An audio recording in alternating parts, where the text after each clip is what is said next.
I think pigmentation was another thing that a lot of people always ask, is it a tattoo and what is the difference? Yes.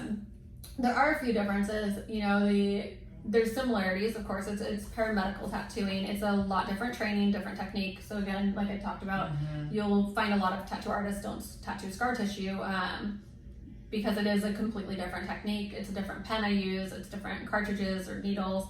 But I would say most importantly, well actually technique is most important, but besides for that is the pigment. So I use organic physician formulated pigment, which I find very important because most people have no idea what they're putting into your body.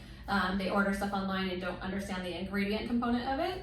I have a cool video you can check out on traditional tattooing versus the organic pigments that I use.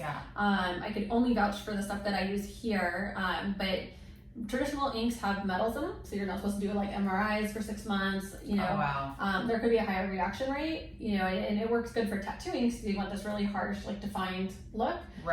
With hair follicles, I want a really nice feathered look. It's a specific technique I use, so I don't need those chemicals or metals in them.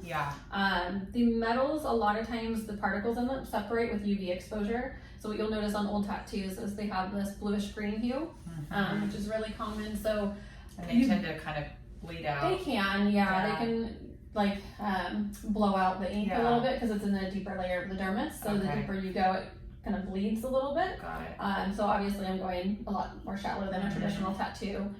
So it's nice, it's not a lot of blood, if any, during the procedure. But the pigment not having metals, mine will not actually discolor. So regular tattoos, when UV exposure hits them or just with time, they can turn blue or green, which you do not want on your head.